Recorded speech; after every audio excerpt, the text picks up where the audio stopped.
శుక్లాంబరధరం విష్ణుం శశివర్ణం చతుర్భుజం ప్రసన్నవదనం ధ్యాయేత్ సర్వవిఘ్నోపశాంతయే.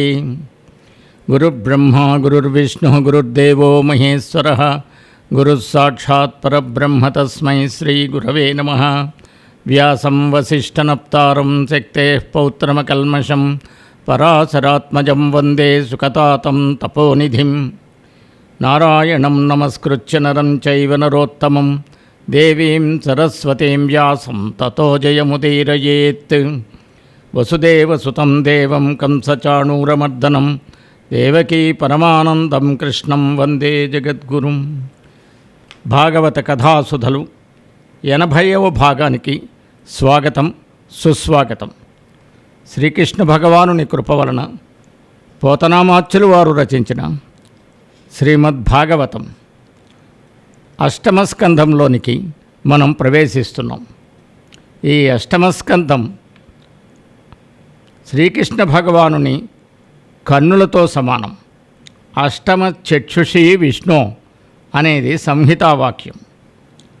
ఈ 8వ స్కంధంలో ఏం చెప్పారు అంటే, సుప్రసిద్ధమైన బహుళ ప్రచారం పొందిన అనేక కథలకు కాణాచి 8వ స్కంధం భాగవతం. ఈ స్కంధంలో గజేంద్రమోక్షణం కథ, కూర్మావతారం, శివుడు హాలాహలం భక్షించడం, క్షీరసాగర మదనం, ఈ క్షీరసాగర మదనంలోంచి ఐరావతాదులు జన్మించడం, విష్ణువు యొక్క మోహిని అవతారం, దేవాసుర యుద్ధం, వామన చరిత్ర, మత్స్యావతార కథలు ఇత్యాది విశేషములైనటువంటి బహుళ ప్రచారం పొందిన కథలను మనం నేర్చుకుంటాం. అందులో ఉన్నటువంటి రమ్యత, రమణీయతని ఆస్వాదిద్దాం. 8వ స్కంధంలోని ప్రధానమైనటువంటి కథల్లో గజేంద్రమోక్షం సుప్రసిద్ధమైనది. ఈ గజేంద్రమోక్షం కథ తెలుగువారి నాట విశేషమైన ప్రచారం పొందింది. గజేంద్రమోక్షం కథలో వచ్చిన పద్యాలు తెలుగువారి నోట అలా అలా అలా ఎప్పుడూ కదలాడుతూనే ఉంటాయి, వారి స్ఫురణలో ఎప్పుడూ ఉంటూనే ఉంటాయి. అటువంటిది పోతనామాచ్యుల వారి అద్భుత కవిత శైలి, అద్భుతమైనటువంటి హరిభక్తి. ఆ గజేంద్రమోక్షంలో ఏం చెప్పారు, ఎలా అయింది, దీనికి ఇంత ప్రాచుర్యం ఎందుకు లభించింది అంటే, ఇది జీవవేదన ఇందులో వర్ణించబడింది. ఒక జీవుడికి ఉన్న వేదన సామాన్య మానవుడికి, సామాన్య సంసారి అయిన జీవునికి పరిస్థితికి దగ్గరగా ఈ గజేంద్రుని పరిస్థితి కూడా ఉంటుంది. జీవుని ఆక్రోశానికి ఒక గజేంద్రుడు ప్రతీక మాత్రమే. ఈ పరమార్థాన్ని కథలో నిక్షేపించడమే కాక జీవుల జీవితానుభూతిని ఈ రచనలో పోతన గారు చాతుర్యంతో నిర్మించారు. జీవుని జీవితానుభూతికి అద్దం పడుతుంది ఈ గజేంద్రమోక్షణం కథ. ప్రకృతి ప్రకారం ప్రవర్తించే జీవుని లక్షణాన్ని ఎత్తి చూపడంలో ఈ కథలోని గజేంద్రుని విహారం పేర్కొనదగింది. గజేంద్రుని వనవిహారం తర్వాత పోతన ఒక కాసారాన్ని గురించిన పద్యాన్ని కూడా చెప్పారు. ఇందులో శరణాగతికి పెద్దపీట వేశారు.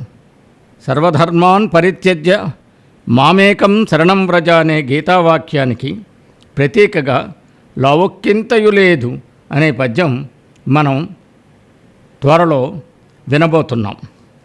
ఇటువంటి మహాద్భుతమైనటువంటి బహుళ ప్రచారం పొందినటువంటి గజేంద్రమోక్షణం కథలోకి మనం ప్రవేశిద్దాం. ఇంకా ఆలస్యం ఎందుకు? పరీక్షిత్ మహారాజుకి శ్రీశుకుల వారు భాగవతాన్ని బోధిస్తున్నారు. ఆ బోధించే క్రమంలో 8వ స్కంధంలోని గజేంద్రమోక్షణం కథ క్లుప్తంగా ముందర చెప్పారు. ఏం చెప్పారు? మొసలికి ఒక ఏనుగు చిక్కింది గజేంద్రుడు. ఆ మొసలి చేసిన స్తుతికి గజేంద్రుడు చేసిన స్తుతికి ప్రసన్నుడైనటువంటి శ్రీహరి ఆ మొసలి బారి నుండి ఆ గజేంద్రుణ్ణి రక్షించి ప్రాణభయం పోగొట్టాడు. ఆ శ్రీహరి సకల లోకాలకు అధిపతి, దయాసాగరుడు అని సుఖమహర్షి చెప్పి ఊరుకున్నారు. వెంటనే పరీక్షిన్ మహారాజు తన శ్రద్ధని ఇంకోమారు తెలియచేస్తూ,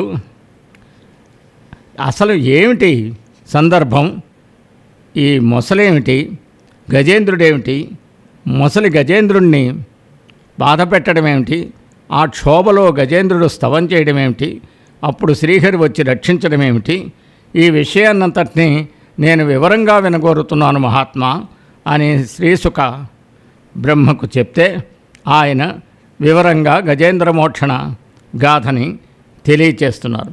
సాధారణంగా గురు శిష్య సంవాదంలో ఇవి జరుగుతూ ఉంటాయి. గురువుగారు ఏదో కొత్త విషయాన్ని క్లుప్తంగా చెప్పి వదిలేస్తారు. అది ఎందుకంటే ఇది శిష్యుడికి ఆసక్తికరంగా ఉందా లేదా, ఆ శిష్యుడు దీని మీద ఆసక్తి చూపెడుతున్నాడా లేదా అనే విషయాన్ని తెలుసుకోవడానికి వివరంగా చెప్పకుండా కొన్ని ముఖ్యమైన విశేషాలని క్లుప్తంగా చెప్పేస్తారు. అప్పుడు శిష్యుడు వివరంగా కావాలని అడుగుతుంటే అతని శ్రద్ధ యొక్క పరిధి తెలుస్తుంది. అదేవిధంగా ఇక్కడ కూడా జరిగింది. ఇప్పుడు పరీక్షిన్ మహారాజు అడుగుతున్నాడు, నీరాట వనాటములకు పోరాటం బెట్లు కలిగే పురుషోత్తముచే ఆరాటమెట్లు మానెను ఘోరాట విలువని భద్ర కుంజరమునకున్. నీరాట వనాటములకు పోరాటం బెట్లు కలిగెన్ పురుషోత్తముచే ఆరాటమెట్లు మానెను ఘోరాటవిలోని భద్ర కుంజరమునకున్ అనే పద్యంలో ఏమున్నది? మొసలి నీటిలో తిరుగుతుంది, ఏనుగు అడవిలో తిరుగుతుంది. ఈ రెండు ఒకదానికి మరొకటికి సమీపింపం. అలాంటి వాటి నడుమ యుద్ధం ఎందుకు జరిగింది? ఏది మహత్తర కారణం లేకుండా వీటి మధ్య పోరు అసంభవం. ఈ పోరును పురుషోత్తముడైన హరి ఏ విధంగా తీర్చాడు? గజరాజు యొక్క బాధ ఎలా తొలగింది? అందులో ఆ అడవిలో ఆ ఏనుగును పురుషోత్తముడు తప్ప ఎవరు కాపాడగలరు అని అడుగుతూ, ఓ మునేంద్ర, ఈ కథ ఎలా జరిగిందో నాకు తెలుసుకోవాలని కుతూహలంగా ఉంది, దయతో వినిపించండి అంటూ ఇంకా చెప్తున్నాడు. ఏ కథలయందు పుణ్యశ్లోకుండు హరి చెప్పబడును, ఏ కథలయందు పుణ్యశ్లోకుండు హరి చెప్పబడును సూరిజనముచే ఆ కథలు పుణ్యకథలని ఆకర్ణింపుదురు పెద్దల అతిహర్షమ్మునన్. పుణ్యజీవులైన పండితులు ఏ కథలతో మోక్షప్రదాత అయిన శ్రీ మహావిష్ణువును వర్ణిస్తారో ఆ కథలు మోక్షానికి దారి చూపిస్తాయని పండితులు ఎంతో ఆనందంగా వింటారు. ఈ విధంగా ప్రాయోపవిష్టుడైనటువంటి పరీక్షిన్ నరేంద్రుడు బాదరాయణి అంటే బాదరాయణుడి కొడుకు, వ్యాసుని కొడుకు శ్రీశుకుడు ఆయన్ని అడగగానే ఆ శ్రీశుకుల వారు సభాసదులైన మునులను అవలోకించి సూతుడు పరమహర్ష సమేతుడై చెప్పెను, అట్లు సుకుండు రాజును కిట్లనియే. అంటే ఇక్కడ సూత మహర్షి సౌనకాది మనులకి నైమిసారణ్యంలో భాగవతం చెప్తున్నారు. అందులో శుకుడు చెప్పినట్లుంటుంది. శుకుడు పరీక్షిత్తుకు చెప్పాడు, ప్రాయోపవిష్టుడయ్యాడు. ఎందుకంటే మునిశాపం వలన 7 రోజుల కన్నా బతకడం. ఆ సమయంలో మోక్షం రావడానికి మార్గం ఏమిటని ఋషుల్ని అడిగితే వాళ్ళెవరూ చెప్పలేకపోతే శ్రీ సుఖబ్రహ్మం వచ్చి ఈ భాగవత ప్రవచనం ప్రారంభించారు. 7 రోజులు నిరాటంకంగా చెప్తున్నారు. అందులో భాగంగా మనం ఇప్పుడు అద్భుతమైన గజేంద్ర మోక్షణం కథ తెలుసుకోబోతున్నాం. అప్పుడు చెప్తున్నారు, రాజేంద్ర విను సుధారాశిలో ఒక పర్వతము త్రికూటంబునందనరుచుండు యోజనాయుతముగా ఉన్నతత్వమును అంతియవెడల్పు అతిశయిల్లున్ కాంచనయస్సార సకల కాంచన కాంచనాయస్సారకల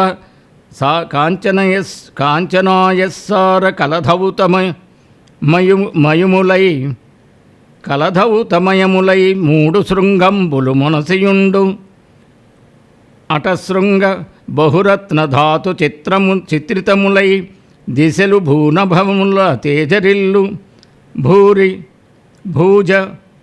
భూజలతా పుంజములను మ్రోసి పరతెంచు సెలయేటి మొత్తములను అరగి తిరిగెడు దివ్య విమానములను చెరులన్ క్రీడించు కిన్నెర చెయము కలిగి. ఓ రాజా, క్షీరసాగరంలో త్రికూటము అనే అందమైన పర్వతం విరాజిల్లుతూ ఉండేది. అది ఉంది. అది 10,000 ఆమడల పొడవు, 10,000 ఆమడల వెడల్పు కలిగి ఉంది. దానికి బంగారం, వెండి, ఇనుములతో ఏర్పడిన 3 ఎత్తైన శిఖరాలున్నాయి. ఆ కొండ చర్యలలో, శిఖరాల్లో ఉండే రత్నాల వల్ల, గైరికాది ధాతుల వల్ల అన్ని దిక్కులు, భూమి, ఆకాశము చిత్రమైన రంగురంగులుగా ప్రకాశిస్తూ ఉంటాయి. ఆ కొండపై పెద్ద పెద్ద చెట్లు, తీగలు, పొదలు మ్రోగుతూ పారే సెలయేరులు, అలవాటుగా తిరుగాడే దేవతల విమానాలు కనిపిస్తాయి. ఆ కొండ చర్యల్లో కిన్నరులు విహారాలు చేస్తూ ఉంటారు అని చెప్తూ కథా ప్రారంభంలోకి వెళ్ళారు. కానీ పోతనామాచ్యుల వారు ఆ త్రికూట పర్వతం మీద ఉన్నటువంటి చెట్లు, జంతువులు, వీటిలన్నిటి గురించి వర్ణిస్తూ చాలా పెద్ద వర్ణన చేశారు. అద్భుతమైన వర్ణన, అందరూ చదివి తెలుసుకోవలసిందే. అటువంటి వర్ణన భాగవతంలో ఉన్న అద్భుతమైన వర్ణనల్లో మరొకటి అన్నమాట. భిల్లలు లాయక భల్లుక ఫణి ఖడ్గగవయ వలిముఖ చమరీ ఝిల్లీ హరి శరభ కకిటి మల్లాద్భుత కాకఘూక మయమగు అడవిన్. ఆ త్రికూట పర్వత సమీపంలో అడవిలో ఎన్నో జంతువులు ఉన్నాయి. చెంచులు వారిని తిరుగుతూ ఉండేవారు. క్రూర మృగాలైన అడవి దున్నలు, ఎలుగుబంట్లు, పాములు, ఖడ్గమృగాలు, గండ్రంగులు, చెమరీ మృగాలు, పావురాలు, అడవి కోతులు, శరభమృగాలు, అడవి పందులు మొదలైనవి కోట్లాడుతుండగా ఎక్కడ చూసినా కాకులు, గుడ్లగూబలు సంచరిస్తూ ఉండేవి. అలాంటి గొప్ప అడవి ఆ త్రికూట పర్వతం మీద ఉన్నది. మూలంలో, అంటే సంస్కృత మూలంలో ఉద్యానవనంగా కనిపించే వరుణ వనాన్ని తరువాతి కథలు అన్వయం కాగా బాగా కుదురుతుందని చెప్పడానికి ఈ అడవిని పోతనగారు స్వకపోల వర్ణనగా పెంచారు. ఈ అడవిలో కొన్ని ఏనుగులు మదించిన తమ దేహాలతో అన్యమృగాలను కన్నెత్తి చూడశక్యంగాని విధంగా ఉంటాయి. భయంకరమైన తమ పరాక్రమంలో దిగ్గజాలను కూడా మించిపోతాయి. అలాంటి ఏనుగుల గుంపు ఒకటి సరదాగా చెర్లాటలు ఆడుతూ తిరుగుతూ బయలుదేరి తిరిగి ఆడి అలసిపోయి దప్పిక చేత నీటి మడుగులో దిగుదామన్న కోరికతో నీటి గాలి వచ్చేవైపు నడక సాగించాయి. పూర్వం అడవిలో నీరెక్కడుందో ఎలా తెలుస్తుంది అంటే, అక్కడ ఎక్కడైతే పక్షులు ఎగురుతూ ఉంటాయో, లేకపోతే ఎక్కడి నుంచి ఏ దిక్కు నుంచి చల్లని గాలి వీస్తుందో అక్కడ నీటి సౌకర్యం ఉందని చెప్పి, ఏ కాసారమో ఏదైనా నీటికి సంబంధించిన సరస్సు ఉన్నదని భావించి అటువైపు వెడతారు మనుషులైతే. ఇవి కూడా, ఏనుగులు కూడా అడవిలోనే ఉన్నాయి కనుక అవి చూస్తూ వెడుతున్నాయి. ఆ అడవిలో ఉన్న ఏనుగులు ఎంత నల్లగా ఉన్నాయంటే, పగటిపూటంతా సూర్యుని వెలుతురుకు భయపడి కొండ గుహల్లో దాక్కుని ఉండి సాయంకాలం కాగానే సూర్యుని వెలుతురు శక్తి సన్నగిలిన సమయం చూసుకుని చీకట్లు గుహల్లో నుండి బయటికి వచ్చాయా అన్నట్టున్నది. ఒకవైపు అడవి ఏనుగులు నల్లటి కాంతిని వివరిస్తూ ఈ పద్యం మనోహరమైన ఉపమానంతో సూర్యుడు వృద్ధుడు కావటం అనే పలుకుబడిని పరిచయం చేస్తోంది. ఉదయాన సూర్యుడు బాలుడు, మధ్యాహ్న సమయంలో యువకుడు, సాయంకాలం వృద్ధుడు.